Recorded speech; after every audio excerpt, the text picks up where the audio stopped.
802 पद रत्नाकर जी का पाठ, पद संख्या 800।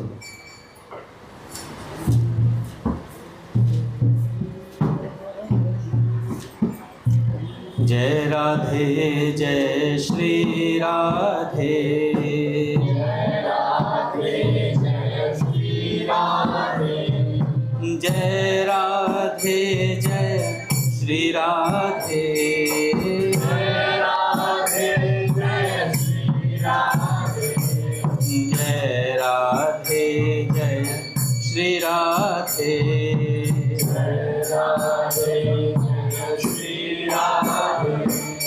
रूप रंगीली गुण गर्वीली, रूप रंगीली गुण गर्वीली, मन मटकीली जय राधे,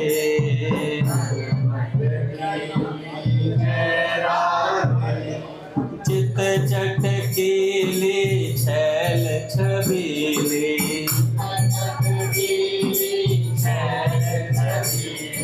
रस सरसीली श्री राधे, श्री राधे। श्याम हठीली सदा रसीली, श्याम हठीली सदा रसीली, शुचि शर्मीली जय राधे, जय राधे। चमकीली रस कटकीली, दुष्ट चमकीली रस कटकीली, पिय धमकीली श्री राधे, श्री राधे। श्याम विहारिणी हरि हारिणी, श्याम विहारिणी हरि हारिणी, शोभा धारिणी जय राधे, हारिणी जय राधे। प्रिय सुखकारिणी मुखाचारिणी, सुखकारिणी हारिणी, मदन विहारिणी श्री राधे, मदन विहारिणी श्री राधे। रस विस्तारिणी तम घन तारिणी, रस विस्तारिणी तम घन तारिणी, अख संहारिणी जय राधे, हारिणी जय राधे। विपदा जारिणी मोह निवारिणी, नारायणी मोह निवारिणी, माया मारिणी श्री राधे, माया मारिणी श्री राधे। निज सुख त्यागिनी श्याम सुहागिनी, सुख जागिनी श्याम सुहागिनी, अति बड़ भागिनी जय राधे, अति बड़ भागिनी जय राधे। विषय विरागिनी रसमय रागिनी, विषय विरागिनी रसमय रागिनी, विमल विभागिनी श्री राधे, विमल विभागिनी श्री राधे। सदा संयोगिनी नित्य वियोगिनी, सदा संयोगिनी नित्य वियोगिनी, अद्भुत योगिनी जय राधे, अद्भुत योगिनी जय राधे। कुटुंब कुयोगिनी हरि रस भोगिनी, कुटुंब योगिनी हरि रस भोगिनी, बिछुरत रोगिणी श्री राधे, बिछुरत रोगिनी श्री राधे। मधुर सुहासिनी मृदु मधुभाषिणी, मधुर सुहासिनी मृदु मधुभाषिणी, ललित सुलासिनी जय राधे, ललित सुहासिनी जय राधे। रास विलासिनी प्रेम प्रकाशिनी रास विलासिनी प्रेम प्रकाशिनी पिय दिय वासिनी श्री राधे पिय दिय वासिनी श्री राधे। जय राधे जय श्री राधे जय राधे जय श्री राधे। जय राधे जय श्री राधे जय राधे जय श्री राधे। जय राधे जय श्री राधे जय राधे जय श्री राधे। जय राधे जय श्री राधे राधे जय श्री राधे। जय राधे जय श्री राधे राधे जय श्री राधे। बोले राधा माधव सरकार की जय। पूज्य श्री भाई जी महाराज की जय। पूज्य श्री राधा बाबा की जय। पूज्य मैया की जय। अपने प्यारे भैया की जय। पूज्य दादा की जय। भक्तवत्सल भगवान की जय। हरि बोल। बड़े सौभाग्य का क्षण है कि आज भी हमें सत्संग और कीर्तन का परम लाभ प्राप्त हो। पहले सेठ जी के कुछ वाक्य सुनते हैं, उसके बाद पूज्य संतोष बहन जी का चरित्र आगे सुनते हैं। पूज्य सेठ जी कहते हैं कि उद्धार कैसे हो, उद्धार कैसे हो। चेतावनी देते हुए कहते हैं पूज्य सेठ जी, आप जगत में क्या कहकर आए थे। प्रतिज्ञा भंग करना कितना बड़ा पाप है। धन यौवन अस्थिर है, केवल भगवत प्रेम और भक्ति ही स्थिर है। उन्हें प्राप्त करना चाहिए। मन रूप नट को भगवत चरण रूपी स्तंभ पर चढ़ाते रहने से चंचलता मिटती है। इस असार संसार में केवल भगवान का नाम ही सार है। संसार की असारता पुराने खंडरों शमशानों को देखने से प्रत्यक्ष प्रतीत होती है। समुद्र के जल में नमक, काठ में अग्नि और दूध में घी जैसे उसी प्रकार परमात्मा सब में रम रहा है। उसी के नित्य ध्यान से कल्याण की प्राप्ति होती है। आप मालिक को किस लिए भूल रहे हैं। स्त्री पुत्र धन किस काम आएंगे। प्राणों के निकलने के समय कोई सहायता नहीं कर सकेगा। साथ तो शरीर भी नहीं जाएगा। जो कुछ किया जाता है वही साथ जाता है। आप उस भगवान से मित्रता क्यों नहीं करते। उसके समान प्रभु और प्रेमी और कौन मिलेगा आपको। ऐसा हितैषी दूसरा कोई नहीं है। उमा राम सम हितु जग माही, गुरु पितु मात बंधु को नाहि। सब मतलब की मनवार करने वाले हैं, फिर आप उस प्रभु से प्रेम क्यों नहीं करते। प्रभु तो आपसे कुछ भी नहीं मांगता, केवल उसे हर समय स्मरण रखना चाहिए। उसके नाम का जप और ध्यान ही सार है। जप करने से ध्यान अपने आप होने लगता है। आपके ये सब पदार्थ किस काम आएंगे सज्जन। एक दिन सबको मिट्टी में मिल जाना है। जो कुछ ले सके तो शीघ्र ही ले लेना चाहिए। अमूल्य श्वासों को व्यर्थ गंवाना उचित नहीं। बाकी आपकी मर्जी है। अपने स्वार्थ के लिए किसी से सेवा नहीं करवानी चाहिए। स्वार्थ ही पाप की जड़ है। अपने धर्म की तरफ देखना ही मनुष्य का कर्तव्य है। रुपए पैसे की बात ही कौन सी है। चाहे सर्वस्व नाश हो जाए, परंतु एक भगवान का भरोसा करके सबका आश्रय छोड़ देना चाहिए। प्रभु की जो मर्जी होती है वही होता है, फिर चिंता क्या है।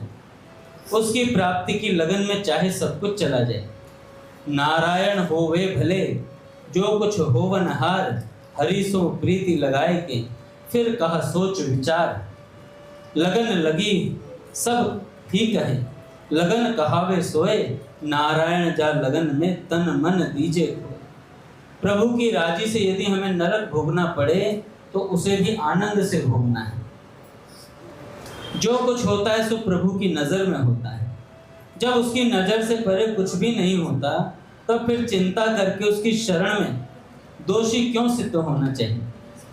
वह सभी जगह स्वयं सगुण या गुणातीत रूप से मौजूद है। फिर तुम्हें किस बात की चिंता है? प्रभु पर पूरा विश्वास रखना चाहिए। जो कुछ हो सो देखता रहे। प्रभु जो कुछ करें उसे ही आनंद से स्वीकार करना चाहिए। उसके विधान पर मन मैला करने से वह कैसे संतुष्ट हो? केवल उसके नाम का जप करता रहे और फिर ध्यान अपने आप ही हो जाता है। थोड़े से शब्दों में प्रेम और शरण का भाव लिखा है मैंने। जब चित्त उदास हो तब इसे पढ़ लेना। भगवान से प्रेम होने का उपाय पूछा साधक ने सेठ जी से। सेठ जी कहते हैं तुमने भगवान से प्रेम होने का उपाय पूछा सो ठीक बात है। भगवान से प्रेम होने के बहुत से उपाय हैं जो कुछ लिख दे रहा हूं। पहला, भगवत भक्तों द्वारा श्री भगवान के गुणानुवाद और उनके प्रेम तथा प्रभाव की बातें सुनने से अति शीघ्र प्रेम हो सकता है। भक्तों के संग के अभाव में शास्त्रों का अभ्यास ही सत्संग के समान है। दूसरा, श्री परमात्मा के नाम का जप निष्काम भाव से और ध्यान सहित निरंतर करने से भगवान में प्रेम हो सकता है। तीसरा, श्री परमात्मा के मिलन की तीव्र इच्छा से भी प्रेम बढ़ जाता है। चौथा, भगवान के आज्ञा अनुकूल आचरण करने से, उनके मन के अनुसार चलने से भगवान में प्रेम हो सकता है। शास्त्र की आज्ञा को भी परमात्मा की आज्ञा समझनी चाहिए। पांचवा उपाय, भगवान के प्रेमी भक्तों से सुनी हुई और शास्त्रों में पढ़ी हुई श्री परमात्मा के गुण प्रभाव और प्रेम की बातें निष्काम भाव से लोगों में कथन करने से भगवान में बहुत जल्दी प्रेम होता है। इन पांचों साधनों में से यदि एक का भी भली भांति आचरण किया जाए तो भगवान में प्रेम होना संभव है। मान अपमान को समान समझकर निष्काम भाव से सबको भगवान का स्वरूप जानकर सबकी सेवा करनी चाहिए। ऐसा करने से भगवत कृपा से अपने आप ही प्रेम हो सकता है। सब में भगवान का भाव होने पर किसी पर क्रोध नहीं आ सकता। यदि क्रोध होता है तो समझना चाहिए अभी वह भाव नहीं हुआ। चित्त में कभी उद्वेग नहीं होना चाहिए। जो कुछ हो उसी में आनंद मानना चाहिए, क्योंकि सभी कुछ प्रभु की आज्ञा से और उनके मत के अनुकूल हो रहा है। यदि प्रभु के अनुकूल होता है तो हमको भी उसकी अनुकूलता में अनुकूल ही रहना है। उस परमात्मा के प्रतिकूल और उसकी आज्ञा बिना कुछ भी होना संभव नहीं। इस प्रकार निश्चय करके प्रभु की प्रसन्नता में प्रसन्न होकर सब समय आनंद में मग्न होना चाहिए। सेठ जी कहते हैं पहले भगवत संबंधी साधन बताए गए हैं। पत्र में मेरी प्रशंसा लिखी सो ऐसा नहीं लिखना चाहिए था तुम्हें। किस साधक ने पत्र लिखा सेठ जी ने? सेठ जी ने कहा मेरी प्रशंसा लिखने की आवश्यकता नहीं।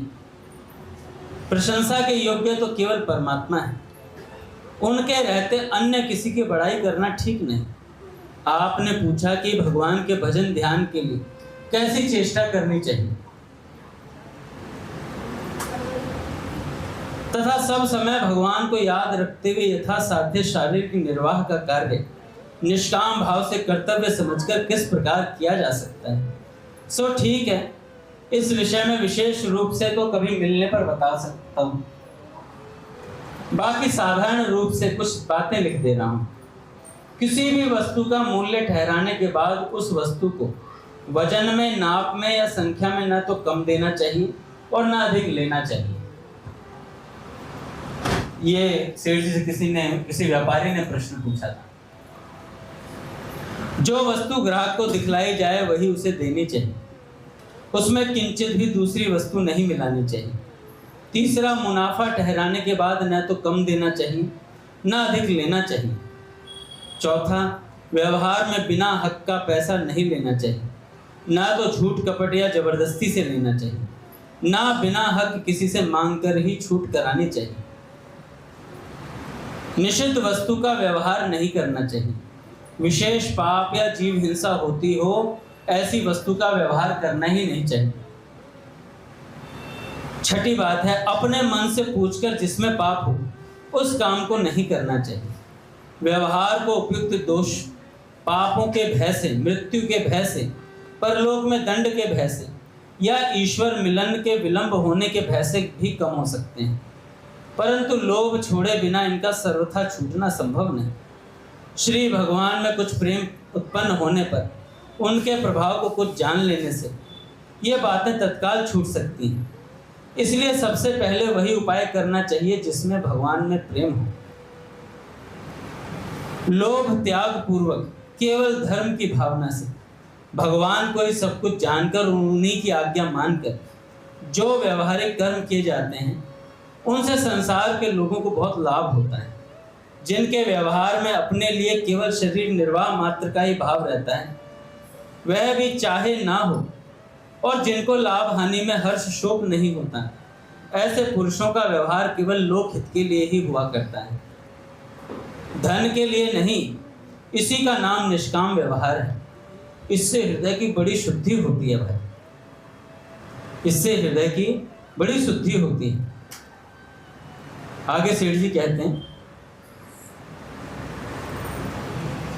आपने लिखा कि हम पर फौजदारी मामला लगा हुआ है, वह खारिज हो गया एक पत्र। सो आनंद की बात है, खारिज हो गया। आपने लिखा अब हम पर कोई मामला नहीं रहा, सारे केस रद्द हो गए अदालत में। सो भी बहुत आनंद की बात है, परंतु एक मुकदमा बाकी।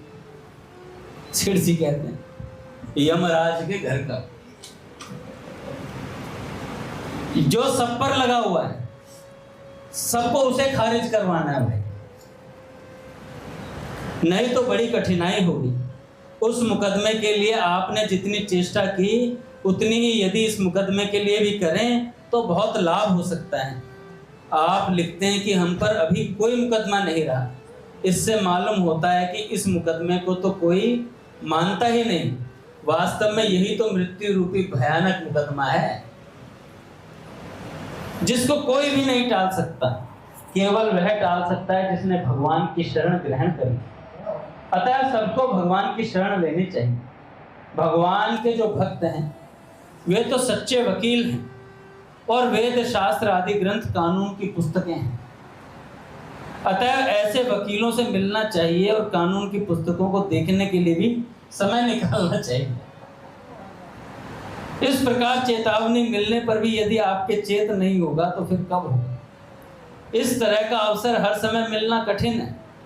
आपने लिखा कि बीमारी के कारण मेरा शरीर ढीला रहता है, सो आपको इलाज करवाना चाहिए। बीमारी बहुत ही बुरी चीज है, अतः इलाज की चेष्टा अवश्य करनी चाहिए।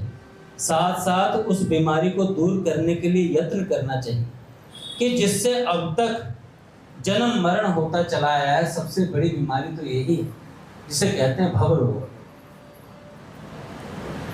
उपाय किए बिना उस बीमारी का मिटना कठिन है। शरीर की बीमारी तो पापों का भोग समाप्त होने पर अपने आप भी मिट सकती है, परंतु भव सागर में मृत्यु जन्म के रूप में भटकाने वाली बीमारी अपने आप नहीं मिटती। उसकी इलाज करवाने की बहुत तगड़ी आवश्यकता है। निष्काम भाव से निरंतर भगवान का भजन ध्यान करना भव रोग की उत्तम औषध है। भगवान के भक्त सबसे निपुण वैद्य हैं। वेद शास्त्र और भक्ति संबंधी ग्रंथ ही वैदिक शास्त्र है। उत्तम कर्म तथा उत्तम आचरण सुपथ्य है और पाप आचरण ही कुपथ्य है। इस प्रकार समझकर इस बीमारी के नाश करने के लिए चेष्टा करनी चाहिए। इसके लिए जो चेष्टा की जाती है सो कभी व्यर्थ नहीं जाती। भगवान नाम जप और ध्यान रूपी औषधि कभी निष्फल नहीं जाती भाई। इससे भव रोग का उपचार होता है।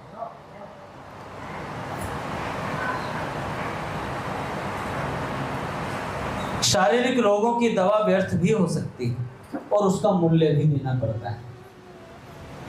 वैद्य भी प्राय लोभी मिलते हैं और चेष्टा भी यूं ही चली जाती है, परंतु भगवान श्री सच्चिदानंद के भजन ध्यान की चेष्टा कभी व्यर्थ नहीं जा सकती। खेद है कि लोग इस बात पर विश्वास नहीं करते भाई जी।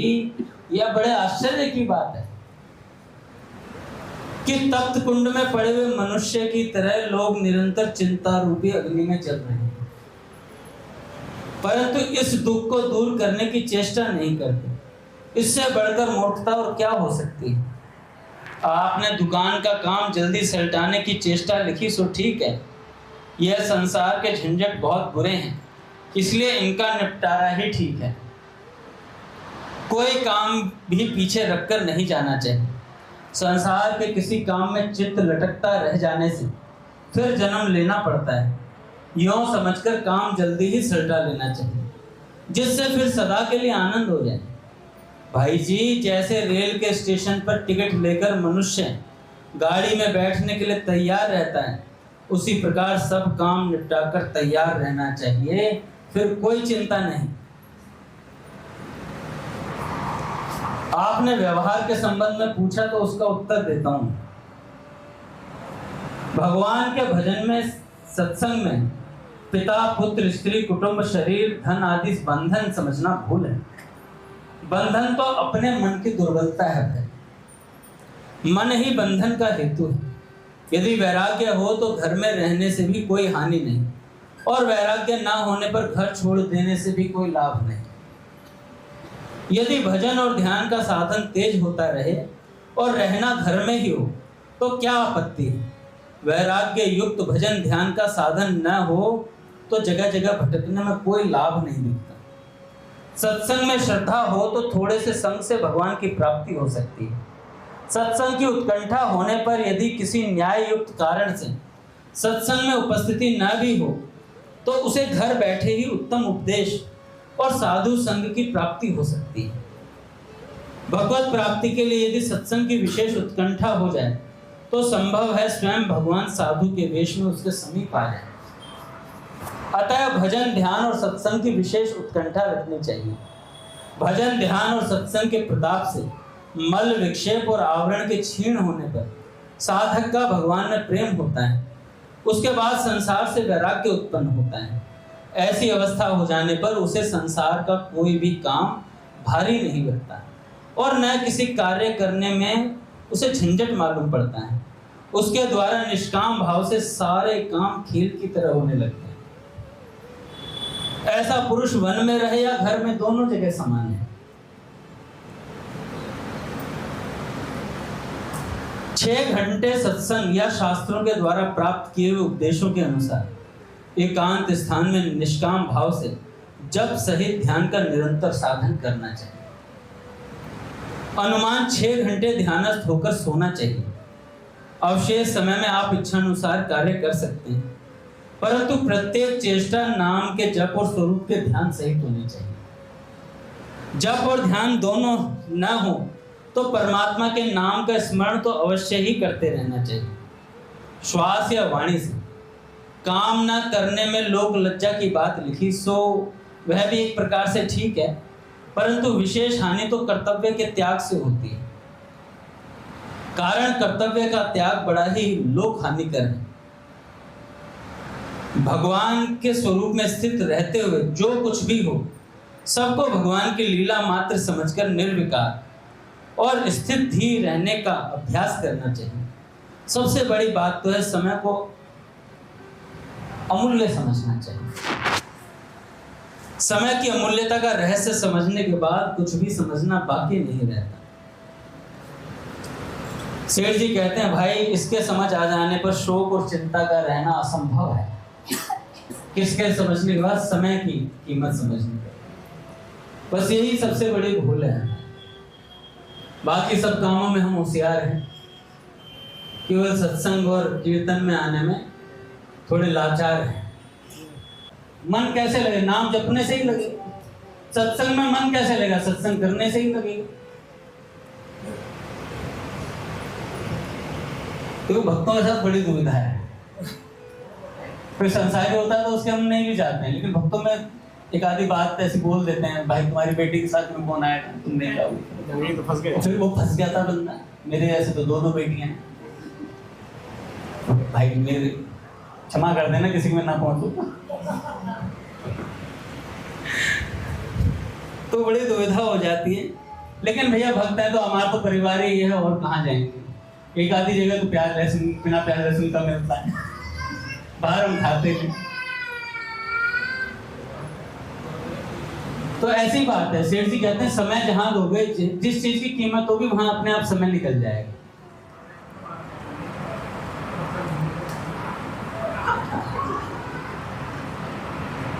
पूज्य संतोष बहन जी पूरा दिन सेवा करती थी और रात्रि का समय उनका भजन का होता था। रात्रि में लीला चिंतन और दिन में भी जैसे ही सेवा से निवृत्त होती थी तत्काल नाम जपने लग जाती थी। और संतों की ऐसी ऐसी सेवा, जिद करके संतों की सेवा करती थी जा जाकर। संत क्रोधित भी होते थे फिर भी सेवा करती थी जा जाकर। कहते थे आपकी बेटी की सेवा करवानी पड़ेगी, ऐसे बोल देते थे जाकर। तो मैंने कल बताया था कैसे पूज्य भाई जी सब संतों की हार्ट उठने लगी धीरे धीरे, और जब हार्ट उठने लगी तो भैया बड़ी पीड़ा होगी। पट खुलेंगे महाराज। श्री राम जय जय राम, श्री राम जय राम जय जय राम, श्री राम जय जय राम,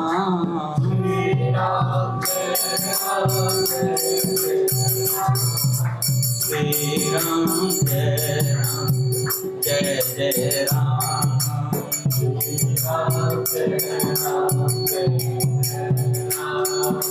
जय जय श्यामा जय जय श्याम,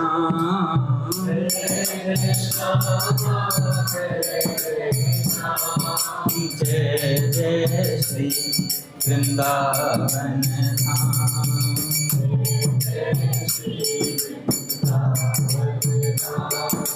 जय बरसाना जय नंदगाम,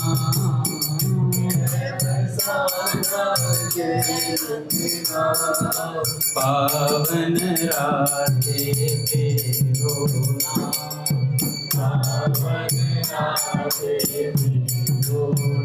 बोले राधा माधव सरकार की। तो भैया जब गोरखपुर की बात जब हमने कल समाप्त की थी, उसके बाद पूज्य संतोष बहन जी का मिलना हुआ साधिका शैवालिनी जी से।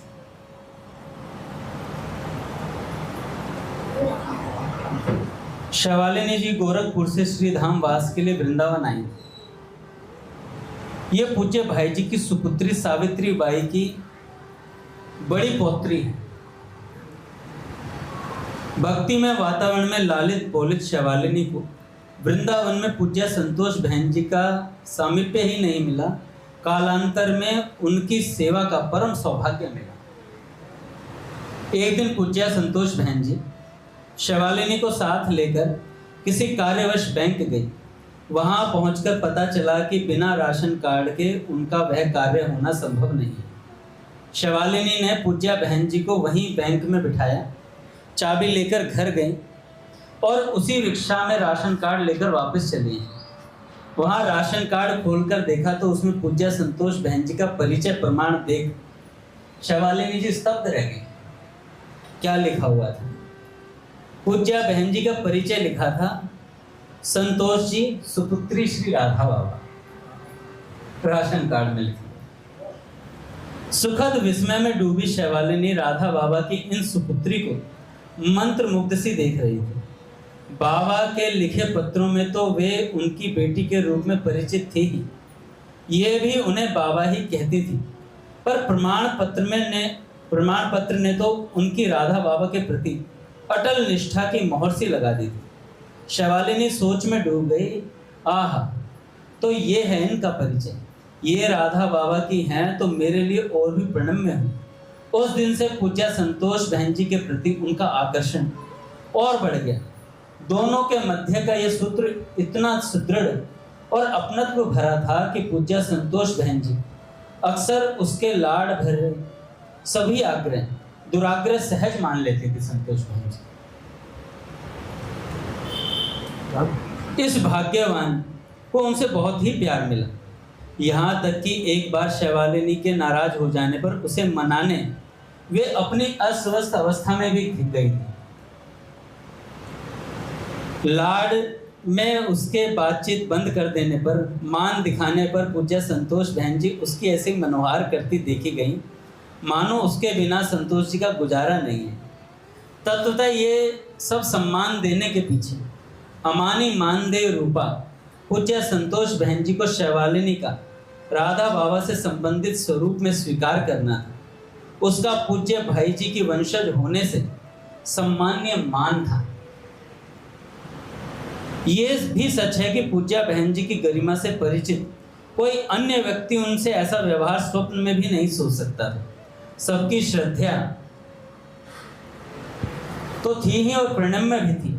इस तथ्य से शैवालिनी भी सुपरिचित ही थी, तभी तो तन मन प्राण से उनकी सेवा में जुट गई।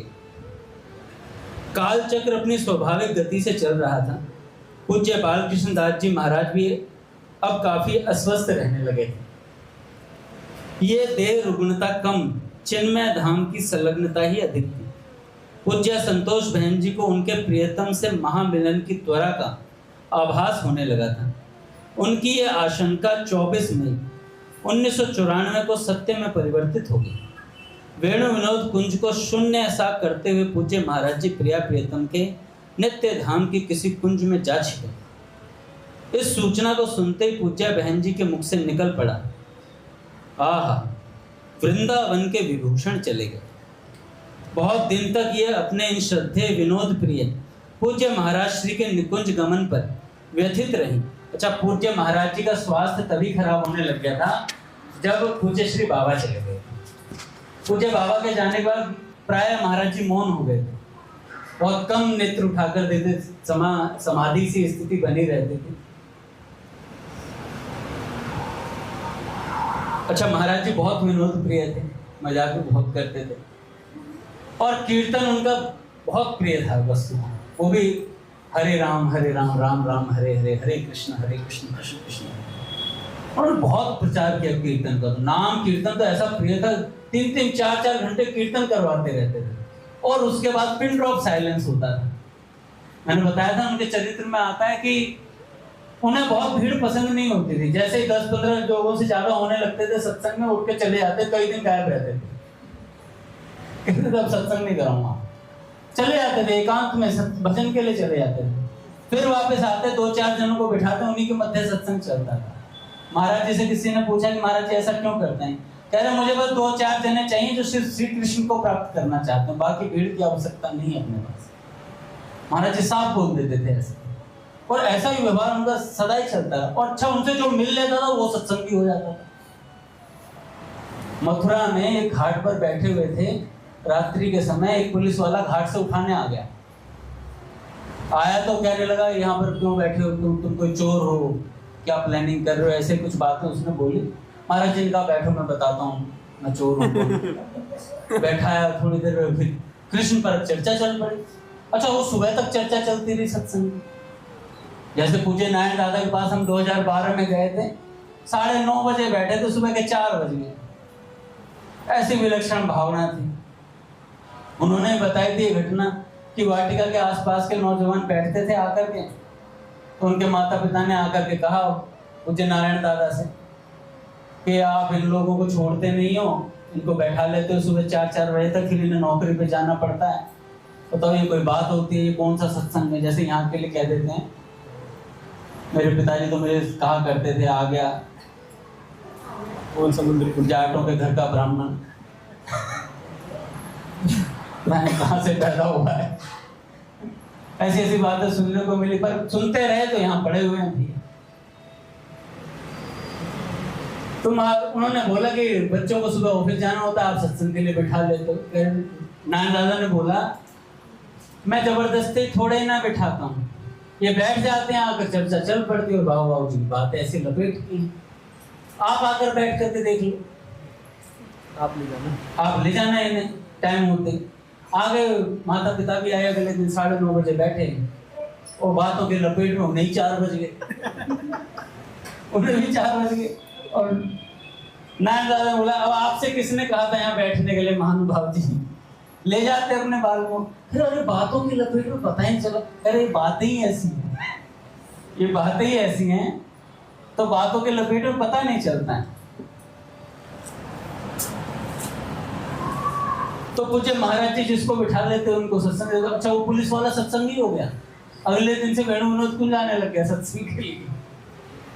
तो बड़ा महाराज जी का सत्संग भी क्लिष्ट होता था काफी, तो बहुत मुश्किल से समझ में आता। कई अलंकारिक भाषा में महाराज जी सत्संग करते हैं, लेकिन कुछ महीने बिताने पर वो समझ में आने लगता है। एक साधक ने ठाकुर जी से कहा था कि ठाकुर जी 2 महीने हो गए मुझे सत्संग सुनते हुए, महाराज जी का कुछ समझ में नहीं आ रहा है। तो महाराज जी ने कहा भी 2-4 महीने और आने दो, देसी घी के हलवा पूड़ी ऐसे थोड़े पच जाएंगे। तो ऐसी बात है। तो पूज्य महाराज जी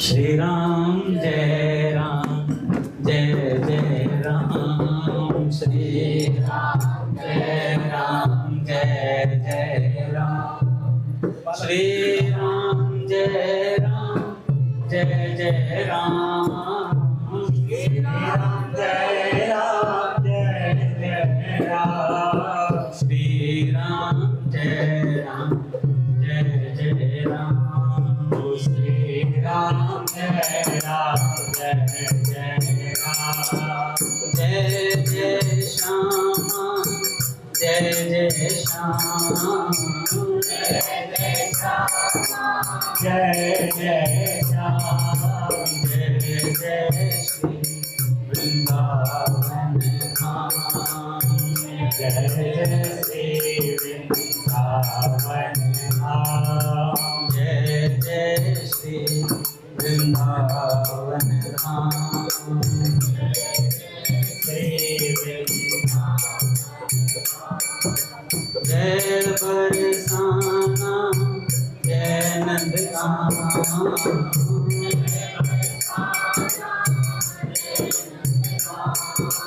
पावन राधे तेरो नाम, पावन राधे तेरो नाम, बोले राधा माता सरकार की जय। बिल्कुल बड़े सौभाग्य के क्षण में पूज्य महाराज जी कर रहे हैं, पूज्य बाबा के मुख से चल रहा था उसको पूरा हो गया, पूरा कोई प्रसंग हो गया।